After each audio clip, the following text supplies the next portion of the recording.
Game Changer is one of the greatest game shows of all time, and Season 7 is the greatest season of Game Changer they ever put out. I think we can all agree on those two facts, can't we? I came up with the idea to rank these episodes after I came to the conclusion that each episode this season is peak TV. Like, they seriously outdid themselves with the season. It cannot be understated how well they did with this season. Congrats to the crew and the writers and everyone who was involved in this season. This is the greatest season they ever put out. I'm so hyped for season 8. I came up with the idea to rank these after I came to that conclusion, and I just really want an excuse to talk about every episode and what I love about them. I do want to say I won't call any of these episodes bad. They're all amazing. The thing is, this is a ranking, and unfortunately, in a ranking, one of them is going to have to come in last, and a lot of them are going to be ranked lower than what would be considered fair.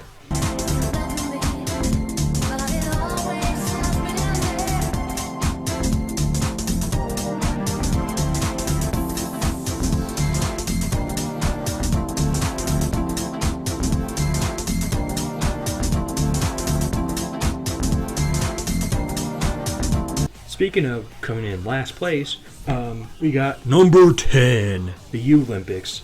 So the U-Olympics is this episode that features Katie, Iffy, and Brennan going head-to-head with themselves in the past. The entire concept is simple. The previous day, they had all done essentially a bunch of physical activities that could be measured, right? They all measured them and all that. And then the next day, they had to do better than them the first day. So say they had the high jump, right? Who could jump the highest or whatever, right? They had to during the second round of recording, they had to jump high and see if they could jump higher than they did yesterday, if that makes sense, right? In terms of Game Changer episode, this is pretty solid. I love the concept a lot. If you put this episode in any other season, this would be a great episode. That's the thing, though. In a season filled with insane stunts and just a bunch of episodes that went above and beyond, this episode feels like it played it safe. In a season of amazing episodes, this is just pretty good, and because of that, it comes in last.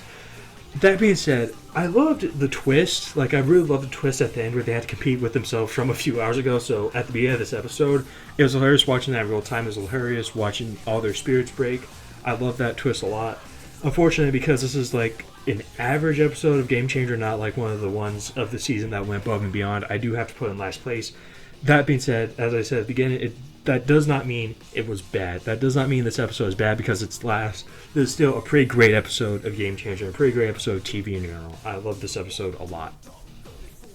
Now on to number 9, Fool's Gold. So this is probably way lower than it should be, objectively, in terms of all the episodes this season.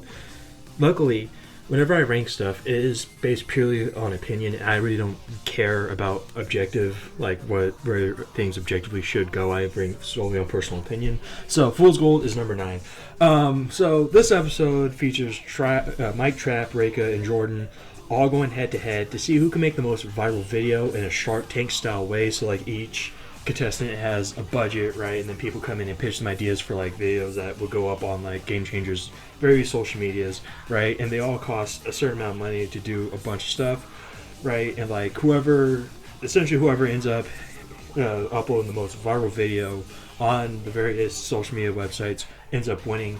I love the idea behind this. I love the skits that came out of it. I love the moments. I love it all. The thing that puts this in 9th place for me personally, I know some of you probably have this in number 5 or maybe number 4. Maybe this is your favorite episode of the entire bunch. The thing that puts this at 9th place for me personally is simple. I didn't connect with it as much.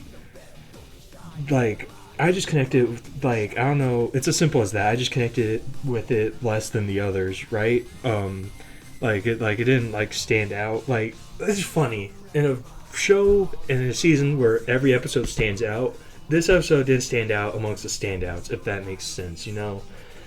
That's all, it's just that simple. There's, no, deeper meaning. There's, no, oh, yeah, I did this wrong, no, I just, yeah. That being said, my favorite, skit / video from this entire episode has to be the breast milk skit. Mostly because it's honestly insane how Jordan was able to guess it with 100% accuracy. I legit almost screamed whenever I saw that live. That was probably my favorite moment of the season in general. But that one moment aside, there was I don't know, it's just I prefer the other episodes more. You're going to hear that a lot. I just prefer the other episodes. That's why this is so low, you know. But Yeah. Number 9 goes to Fool's Gold. Now on to number 8, the drinking game. Now this is where ranking stuff low actually starts to hurt me a lot, right? Like it hurts me so much to put this episode so low because I loved this episode, right? I really loved this episode. This episode was phenomenal. I loved the acting everyone did to pretend that they were drunk. I remember being super invested and hoping Lily just made it all the way through. I remember the shock I felt at the big twist that no one was drunk. They were all sober and like everyone thought they were the secret sober, right? I remember thinking that was insane. And then I remember immediately after the twist was revealed, I remember thinking that Giovanni's acting was some of the best piece of acting I'd ever seen since like I had watched Eddington, right? Overall, I love this episode so much. So why is it so low? It's like I said with number 9. I just prefer the other episodes. Like if you're like gun to my head, you're gonna make me rank these. No one has a gun in my head right now, but gun in my head, if you're gonna make me rank these episodes, this is where I put drinking game. It's just that simple. It hurts to I love this episode a lot, and it hurts a lot to put this so low, to put this at number 8. But like I said, there's some pretty stiff competition this entire season. All right, there's some really stiff competition. So, in the grand scheme of things, this just I just prefer the other episodes more than this game. It hurts, but I have to say it. I know some of y'all probably do have this higher on your personal list. This is where on my personal list, though, this is where it ends up. And I'm sorry about that. So yeah, number 8 goes to the drinking game. So now on to number 7, Outvoted. Outvoted is an episode featuring Brennan, Abria, Vic, Allie, and Demi all going head to head in a mock election to see who should win this episode. Who should be the winner of this episode. So I'll just get into it. This entire ranking has been so hard. I've put so many episodes that are number 1 material so low. And it's the same thing here. I love the concept of this episode. I love the various ways in which it satirizes politics. I especially love the way they got the audience involved. They got people like us who are fans of Dropout involved, right? I was hooked the entire time. I loved the twists and turns. I even loved when Allie turned heel and became the creepy endorsement for Brennan, right? That was amazing. I loved that moment. That was one of my favorite moments of the episode. I loved it all. Alright, I lied. My favorite part has to be the cigarette guy who gave Demi that cigarette.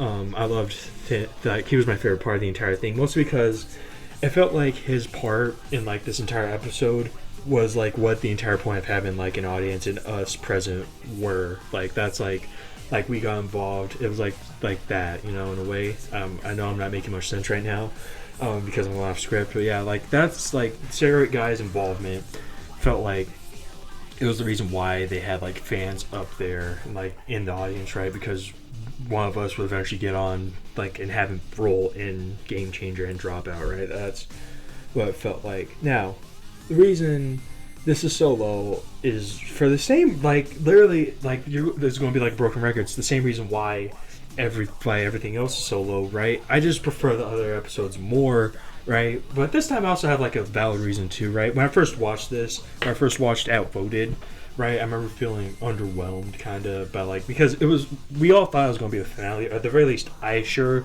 thought it was going to be the finale to to the season of Game Changer, right? And I remember feeling underwhelmed. Yeah, it was a good episode, right? But we had various other amazing episodes that would fit well as finales, right? Specifically 1 year later, I'll get into this later, but 1 year later when I first watched it felt like finale material, right? I remember thinking this they probably should have ended with that, right? Because I don't see how they're going to top it. And then here we are now. They didn't top 1 year later, but they got pretty damn close.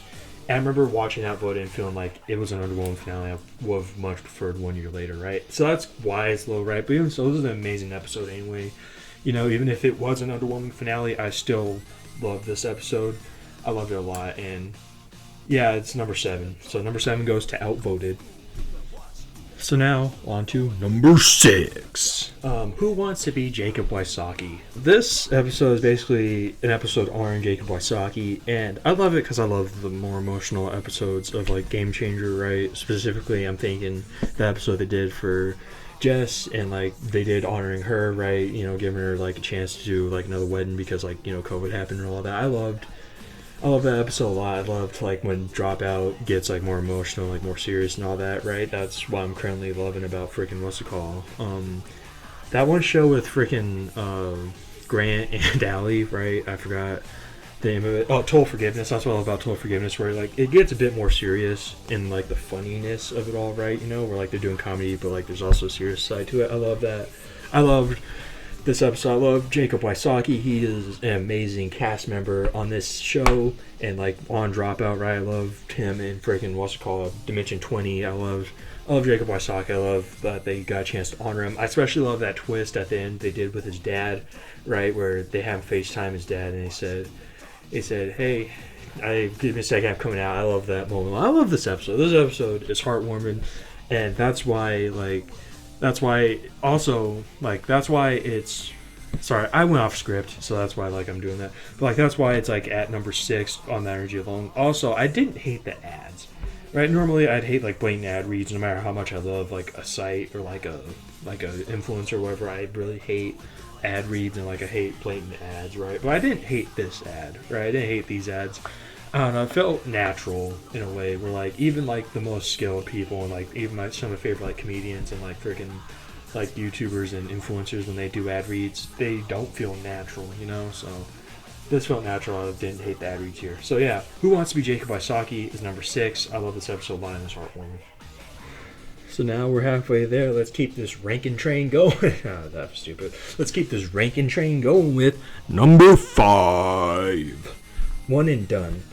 So basically the concept is Zach, Ellie, and Demi are going head to head and doing things like doing various like minute to win it challenges, but they only have one shot to do it essentially, right? And if they do it, they get a point. If they don't, no one else can do it, right? So objectively, this episode should be right next to Olympics. For all intents and purposes, this is a normal episode of Game Changer, like Olympics was. That I have all the same criticisms of this episode that I do of Olympics. However, this also isn't a normal episode of Game Changer. The thing we all know about Game Changer is the fact that in each episode, someone is always ready to kill someone else by the end of it. That's like putting it lightly. Normally, everyone is always ready to kill everyone at the end of it, including like everyone wanting to kill Sam, right? That's how we got the phrase.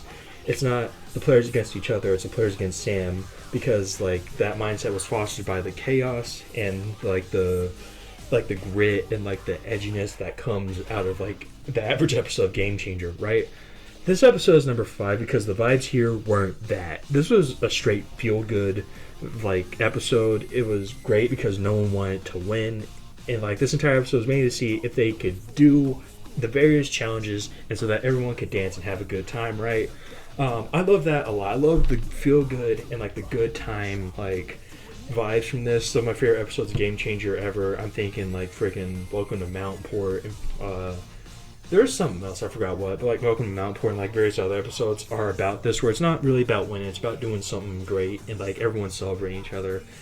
And I love that. I love the vibe. I love the peace that was like started from here. I love everything about it. Like I can't praise the vibes enough. I really love the vibes here, and because of that, this episode is at number 5. So now on to number 4, Roulette. So I love this episode for the exact opposite reason of the last one. I'll get into that in a bit. Essentially, this entire episode is about Jeremy, Oscar, and Anna Garcia going head-to-head.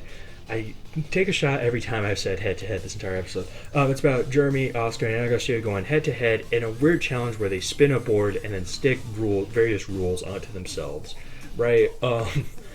It's hard to explain if you haven't seen it, right? Like, it's hard to explain coherently if you haven't seen it, right? But that's essentially the gist, where, like, each character gets a different rule. So, like, someone has to do, like, a John Walkins impression. I don't know if that's his name. Someone has to do a John Wilkie impression while doing various challenge. Another person has to do it politely. A third person has to say the last word twice, right? It's various weird little challenges like that, sure, individually are easy to manage, but as they pile up, it gets harder and harder.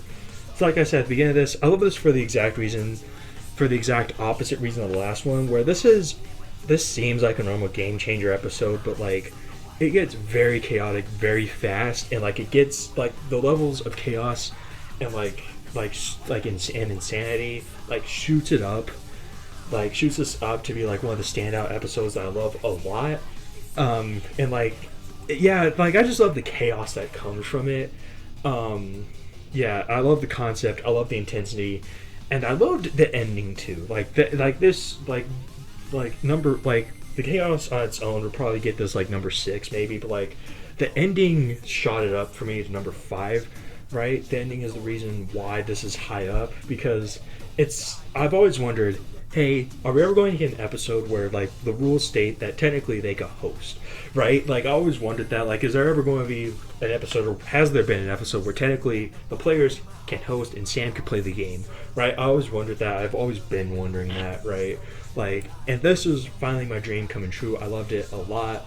I loved when Jeremy got up there and was able to, like, you know, like host and all that, and like be like, hey, I'm giving you 10 points just because you asked politely or something like that, right? I loved all of it. I loved this. I loved all, like it's just like the pure chaos that comes from this, you know. I loved it a lot. So yeah, Roulette gets a number 4. Now we're on to the top 3. Let's continue this with number 3, Crowd Control. So Crowd Control is essentially, it features the 3 stand-up comedians, Gianmarco, Josh Johnson, and Jeff Curie, I think. Or Curie, I don't know. I'm sorry, dude, if I mispronounced your name. Yeah, basically 3 stand-up comedians that essentially have to go around and do crowd work. The twist is people have shirts on them that say, ask me about blank. So ask me about my religion, ask me about my job, ask me what I do for a living. And those people with like normal questions have white shirts, and they have to go and like do crowd control and stuff and say, hey, you, blah, blah, blah, blah, what do you do? And they have to make jokes, and if they're funny, they get a point. And then there are people with red shirts called red flags that have like various stuff like, ask me about that time I was almost murdered, ask me about my relationship with my parents, stuff like that, that like if they manage to successfully make a good joke out of it, they get like 3 points or something like that, and it's dope. I have to admit, this one is completely biased, just for the fact that Josh Johnson is like my favorite stand-up comedian of all time. Like, I remember whenever like I saw this, like the trailer for this on Instagram, or like the intro to this on Instagram, right? I saw they let out Jeff, and I was like, I don't recognize him. And then Gianmarco, I was like, oh, Gianmarco, that's so they're probably both stand-up comedians, right? That's dope. I wonder who the third stand-up comedian is going to be. It'd be dope if they got Mateo Lane on there, right? It'd be dope if they got him on there. He's a dope stand-up comedian. And then Josh came out, and I almost screamed. Like, I like legit had to go find a pillow and scream into it because I was so hyped that they got him onto the show. It was dope. My favorite stand-up comedian, like, with one of my favorite game shows of all time, right? Yeah, so like this is completely biased. This is a completely biased pick for like the top 3, right? That being said, this episode like was hilarious. It was like, this episode was incredibly hilarious, and I love how creative and wacky it got, and I love the fact that it got a spin-off, so I could just see more like stand comedians in freaking on Dropout, right? Like more stand comedians and all that, right? Like I haven't watched any of the Dropout Presents yet. I probably should, especially like Hank Green's. I should probably watch that. Anyway, I'm super excited that it got the spinoff. I'm super excited to see the spinoff and see where this show goes and takes us, right? I love this episode. It was dope. And for that reason, for like my completely biased reason, this takes number 3. Now we're on to the top 2. I'm pretty sure we all saw what the top 2 were going to be. It's only a matter of what's going to be number 1 and who's going to be number 2. So, you know, let's stop with all this preamble. Let's stop with all this stalling. Let's stop with making you wait to see what number 2 is going to be. And let's just go on with it with number 2, Sam-a-Lama Ding Dong. So this entire episode was Sam's reckoning. It was a long time coming, and it was absolutely perfect. I love this episode so much. It was a perfect love letter to this entire game show. A way better finale than Outvoted. Like, I love Outvoted a lot. That's not a diss towards Outvoted, but like, this is a better finale than Outvoted in my opinion, right? And it was an intriguing episode where I was personally left wondering where this was all going. Like, more than any other Game Changer episode where like each episode is different, right? This was the one where like I was most, where's this going? What is happening right now, right? And it was an amazing flip on Sam. As I've said before with Roulette, Sam is the arbiter of chaos on the show. So it was nice to see Brennan play the arbiter of order and in a way give Sam a taste of his own medicine. Yeah, not much more can be said about this. I love Sam and Elaine. They are such a cute couple. I love them together. They're dope. I loved like the Sam Says crew, right? The 3 people, a part of the three like episodes of Sam Says, the most infamous episodes of this entire thing. I loved I love. What I really loved was like in the behind the scenes of it all. I loved like the part with like the breaking the vases. They said, "Well, what we're going to do is we're going if he finds the right vase, we're going to have him give it to Zach, and then Zach is going to accidentally drop it, and it's going to be funny." Right? I loved that a lot. Right? I loved the entire like this is an amazing episode. Not much more can be said about this. I know this is like a short segment, but like really, what can be said about this? What can be said? What can be said? Like, yeah. And now we're on to number 1.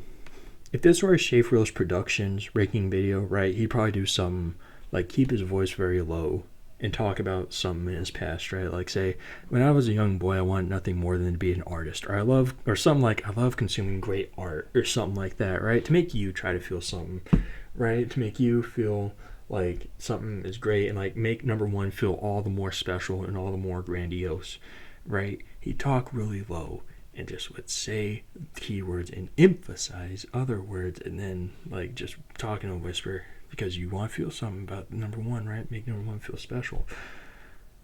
Well, I'm not chef. 1 year later is about Vic, Jacob, and Lou getting several tasks and having to do them over the course of 1 year. If you don't have a Dropout subscription, I'd be willing to pay the monthly fee just to rewatch this episode. It's that good. I love this episode so much. Like, I love, like, this episode is so good.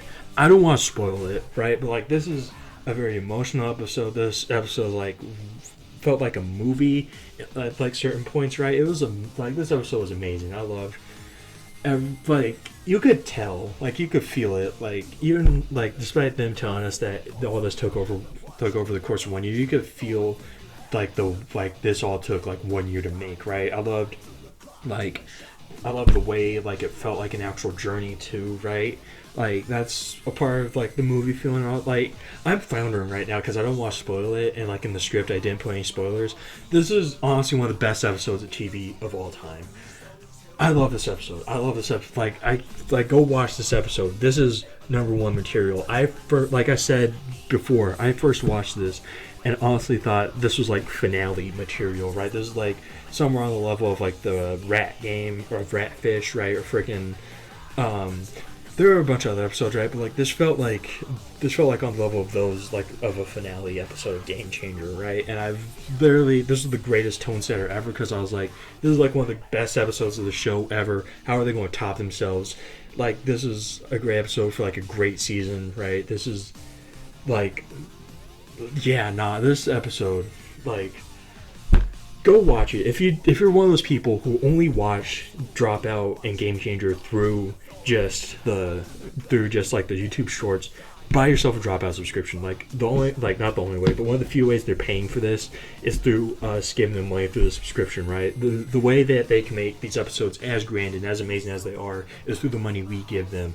This is very clearly like the peak of that, right? Even if, like, technically when you think about it, there's no production value, there's like very little production gone into it and all that, right? There's also like a lot that went into this, and you could tell. Go buy a Dropout subscription right now. Like, they probably actually will be able to survive based purely on the YouTube shorts, right? But like, go buy a Dropout subscription, watch the entire episode. It's amazing. This episode is amazing. This show is amazing. Like I said, shout out to the crew and production people. Shout out to like the writers behind the scenes. Shout out to everyone. Shout out to the cast, the talent, everybody. Shout out to all of them for making this amazing episode, for making this an amazing season, and for making this amazing show that I love, right? I love this show. And it's funny too, because like I used to read College Humor comics like in middle school, right? So like I have like a history with College Humor, the brand, and like now I'm so glad that like I'm able to watch Dropout, to have this opportunity to watch Dropout, and like to be here to watch all this. This is amazing. Like I said, if you only watch the shorts or the TikToks or the Instagram Reels, buy a subscription. It's only like $6.99 a month now. I think they changed it actually, so it's $6.99 a month, right? It's cheap compared to like something like Netflix or something like that. Just go watch it. It's amazing. That's all I have to say on that. Thank you for watching this video. And yeah, see you guys next time. Bye. That is not it, actually. That was not the end of the video. Turns out I'm an idiot. I left one out. Ernestus, episode 4, I want to say. 3 or 4, I want to say. I left that out by accident. I don't know how that slipped on my radar. Right, as for I would put in between 8 and 7. It's a good episode. I like it a lot. I loved Kissed by a Rose. I loved the Joker auditions. I love the idea of them being earnest, like the entire episode. I love that. But like much like the reason why like I like don't have other certain episodes as high is because I just prefer the other episodes more. Yeah, that's pretty much it. Yeah, thank you for watching. Bye.